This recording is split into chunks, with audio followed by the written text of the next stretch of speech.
sei que o candomblé não está assim nos seus melhores momentos, né, de nome, porque nós temos pessoas que talvez até estejam no candomblé, mas não saibam nem o que está fazendo dentro dele, tá? Que vivem ali em busca de um bem, em busca de uma conquista, em busca de um patrimônio, em busca talvez de um relacionamento amoroso, mas menos para amar a natureza, para amar o chão. E na minha casa eu costumo professar muito o sentimento, o amor, principalmente o amor à mulher, principalmente o amor à mãe, né? Respeitando o útero, porque as primeiras lições de amor nós aprendemos no útero da mãe, quando ela alisa a barriga como se alisasse nossa cabeça. Ali nós estamos recebendo as ondas sonoras do amor, estamos recebendo a energia positiva materna. Então, em síntese, o amor é tudo. E eu agradeço a cada um de vocês pelo amor, pelo carinho, tá? Por essa forma de vocês manifestarem alegria. Eu não preciso, sinceramente, do dinheiro de nenhum de vocês. Gostaria muito de agradecer a todos vocês por esses meus 25 anos, né? Na realidade, eu, ao abrir minha casa de santo, né? Eu, quando vim lá do interior de Caratinga, Minas Gerais, a primeira coisa que eu, ao chegar no Rio de Janeiro, vim com 9 anos de idade, eu e mais meus irmãos menores, trazidos pela minha irmã, né, que hoje não está aqui, mas está tomando conta da minha mãe, mas eu gostaria muito que ela estivesse nesse momento, trazido por ela, que minha mãe tinha vindo ao Rio para tratar de um câncer de um irmão meu, chamado Edmar, né, que veio a falecer aqui no Rio. E essa criança, o odor dele foi apenas para nos trazer para o Rio. Ele funcionou para nós como um passaporte, né, como uma passagem, né, para nos trazer e nos tirar lá do interior de Caratinga, onde a vida era muito difícil na época, não sei hoje, né? Hoje Caratinga mudou muito, cresceu, mas na época era muito difícil, não? Nós vivíamos lá e a mãe do Agnaldo Timóteo também, Dona Catarina também, todos eles viviam lá, mas a pobreza imperava realmente na classe do interiorzão mesmo de Caratinga. Então, esse meu irmão chamado Edmar nasceu com esse CA, né, que é um câncer nas vistas, não sei o nome que se dá. Então, até por causa de uma queda de cavalo que minha mãe teve, com 9 meses de gravidez dele, não sei o que deu na cabeça dela de andar de cavalo. Um vizinho, nem cavalo a gente tinha, um vizinho passou lá e deixou o cavalo amarrado lá porque o cavalo estava cansado. Ela se cismou de andar no cavalo do homem escondido, aí levou um tombo de barriga, esse menino desenvolveu esse câncer nas vistas e desde bebezinho já chorava muito e até chegar nessa missão que ele veio na Terra, que eu acredito como fã de Allan Kardec, nessas coisas. Eu acho que nós temos seres nas nossas vidas que vêm para nos ensinar, e nos ensinar às vezes dessa forma, né? Nos trazendo para lugares, nos levando para condições, nos trazendo, testando o nosso esforço, testando o nosso amor, testando o nosso sacrifício, a nossa capacidade de nos doarmos, né, caso haja necessidade. E o Edinho, tá, que assim nós o chamávamos, foi essa missão dele, vir ao mundo para me trazer para o Rio. E quando eu cheguei no Rio de Janeiro, no ônibus, me lembro perfeitamente que eu vim escondido atrás do ônibus, porque só tinha passagem para 3, éramos 4. Aí eu peguei, quando o ônibus parou na rodoviária, que ele vinha de Teófilo Otoni, parou na rodoviária para poder pegar os passageiros que ali estavam, eu me embolei no meio do povo e sentei lá atrás escondido. Minha irmã Nilceia, pensando que eu tinha ficado, queria me levar depois, me buscar depois, só que eu não ia dar mole, pela cara que eu ia ficar por lá. Pelo menos na minha cabeça infantil, era o que passava, né? Então eu peguei, me fiei lá atrás, só apareci no meio da viagem. Fiquei quietinho atrás do banco, com o ônibus não muito cheio. Quando eu apareci, fiquei de desespero. O que é que eu vou fazer? O que eu vou fazer? E resumindo, conversou lá com o motorista pegou e falou para ela: olha, dona Nilceia, a senhora vai chegar até o Rio de Janeiro e vai procurar lá os juizados de menor da rodoviária e vai levar o seu caso, ela vai ser conduzida por mim até os juizados de menor e eu vou notificar o seu caso e eles vão tomar decisão. Essa criança vai ficar retida lá com a gente até aparecer a família, enfim, né? E assim, pô. Aí chegamos na rodoviária do Rio de Janeiro, isso virou festa, né? Quando eu vi a Praia de Ramos, para o mar, né? Às vezes eu encarno no meu filho, lá de São Paulo, que é negócio de mar, que eu me lembro de mim também, era o mar, e aponto o dedo, Praia de Ramos, imaginem vocês. E ainda não tinha o piscinão, era só Praia de Ramos mesmo. Então, na realidade, quando chegamos na rodoviária, ela falou: olha, quando eu falar corre, todo mundo corre. Aí quando desceu, metemos o pé, né, para aquela correria, pela rasta com bolsa, pela rodoviária fora, e pronto, né? Estou aqui. Eu cheguei até aqui e jurei para mim mesmo que eu não ficaria nessa cidade sem escrever meu nome na história dela. Que eu não ficaria nessa cidade sem ser alguém. Tá? Porque é muito triste passarmos pela vida sem ser ninguém, sem ninguém nos ver. E o meu Odu era o Odu de fala, era o Odu de palavra, tá? O meu Odi, que é o meu Odu de cabeça, não era o Odu de pobreza, não era o Odu de fome, não era o Odu de miséria, era o Odu bom, que a gente tem que transformar. Enfim, o meu Ofum, que é o meu pé, é lento sim, mas as coisas acontecem porque eu preciso pensar muito, porque eu sou de Nhançã, eu não tenho freio. Então, se eu não tiver um calço, se eu não tiver um freio no meu pé, com certeza eu vou capotar e vou capotar arrastando os outros comigo. Então, na realidade, eu sempre fui muito positivo e jurei que eu conseguiria escrever meu nome. Meu sonho era ser cantor, né? Meu sonho era ser cantor, eu sou compositor de várias músicas, mas não consegui, tá? Porque, infelizmente, na época, era muito difícil esse tipo de carreira, e acabei virando cantor gospel, né? Acabei virando cantor da religião, onde eu chego, gosto de cantar, sei que até alguns orgãs ficam magoados comigo, porque se querem cantar eu não deixo, eu quero fazer meu show, mas são coisas da alma da gente, não é que a gente queira. Eu não sou desses zeladores de santo que entrega a sala e vai tomar uma cerveja lá dentro com um amigo, não. Não consegui ser assim.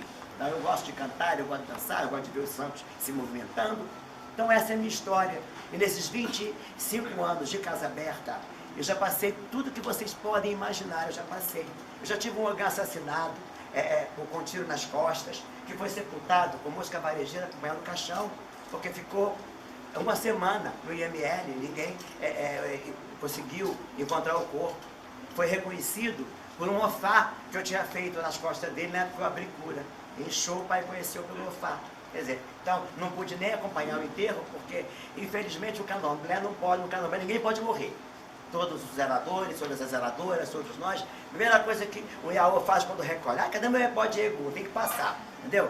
Aí chega na hora de conviver com a morte, eles não conseguem. A família se revolta, quer dizer, já quer perseguir o zelador, já acha que o zelador fez santo errado, já acha que o zelador foi omisso, enfim. Todas essas lenhas que nós já costumamos a ver o candomblé queimar, e queima até muito bem, né? Perdi minha Equede, perdi uma Equede com 33 anos também, tá? Equede Cláudia, né? Equede Cláudia de Xangô, né? Uma criatura assim muito boa para mim, possessiva, como todo filho de Xangô é, ciumenta, como todo filho de Xangô é, dominadora, como todo filho de Xangô o é, mas de coração muito bom, porque toda a possessividade, todo o domínio, todo o poder que ela exercia sobre mim era apenas para não me ver sofrer. Porque ela batia o olho no filho de santo Iaô que ia entrar, falava para mim, ó, você vai sofrer de novo, você se encanta, daqui a pouco está sofrendo. E assim passei tudo que eu quero.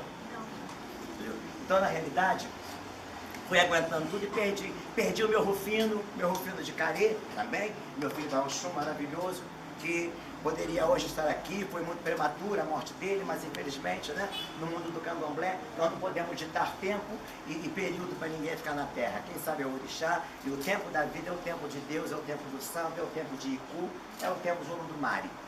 Mas foi uma pessoa maravilhosa, um filho que me fez crescer. Ele sempre falava, meu pai, o senhor ainda vai ser um ícone do candomblé. Sempre falava isso para mim, entendeu? E realmente eu consegui. Hoje, onde eu chego, eu sou conhecido, onde eu chego, eu sou respeitado, porque isso é muito importante para o zelador, ser respeitado, tá? Não tem que ser temido, porque quem é temido é o traficante, tá? Quem é temido é o policial corrupto, quem é temível, quem é temido, tá? É o político, é o tarado, né? Enfim, são os criminosos sexuais, são os pedófilos, né? Que abusam das crianças, são os homofóbicos que matam os gays, né? Que batem, que perseguem, esses são temidos. Agora, quem luta, quem trabalha é respeitado. Faço-me valer, respeitar, porque senão tomam minha casa, tá? E infelizmente o BNH do candomblé está sempre com o talãozinho na mão de pagamento. Se você não pagar em dia, eles te tomam. E eu sou um funcionário que eu tenho 16 patrões, né, que são os orixás, tenho 77 encarregados, que são os Exus, e tenho 777 que são os Eguns. Tá? Então todos eles me vigiam. Eu tenho que prestar contas a cada um deles diariamente, tá? Mensalmente. Eu tenho que fazer, cada cabeça que tem aqui dentro que me acompanha, eu tenho que prestar contas. É muito fácil, às vezes, bota pra fora, enxota ele. Não. Será que ele veio me ensinar alguma coisa? Será que ele não veio para aprender alguma coisa comigo? Será que uma lição ainda não foi ensinada? Então, quer dizer, as pessoas têm esse mau hábito de abrir uma casa de santo na hora de conquistar o filho, promete mundos e fundos. Depois, quando uma coisa não dá certo, quando há uma divergência de amizade, uma divergência de conhecimento, um desconhecimento de causa cultural, um desconhecimento de causa de local, aí tem o problema.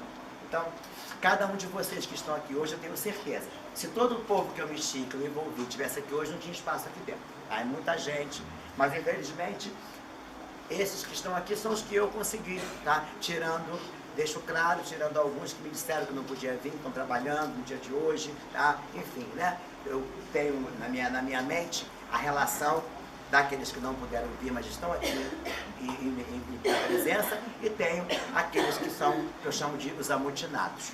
Infelizmente, nós não podemos, né, obrigar as pessoas, mas o que está aqui está de bom tamanho, deu para me suspender no colo, para me fazer chorar de emoção. Então, a todos vocês, eu agradeço a cada um, do Abian, ao Iaô, do Evone, a cada um. Muito obrigado!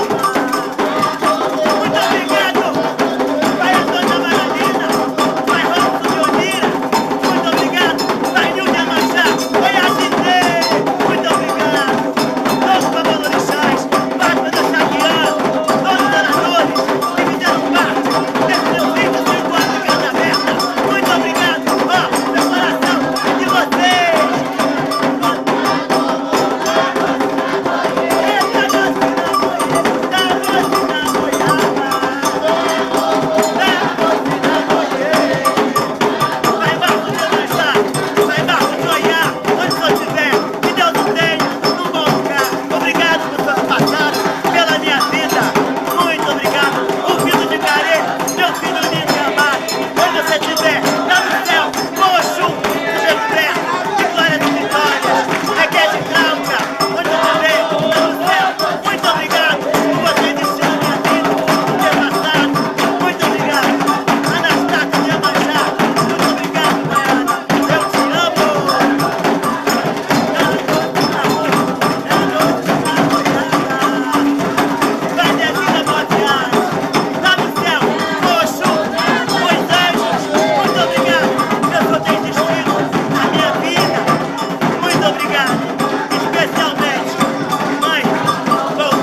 Música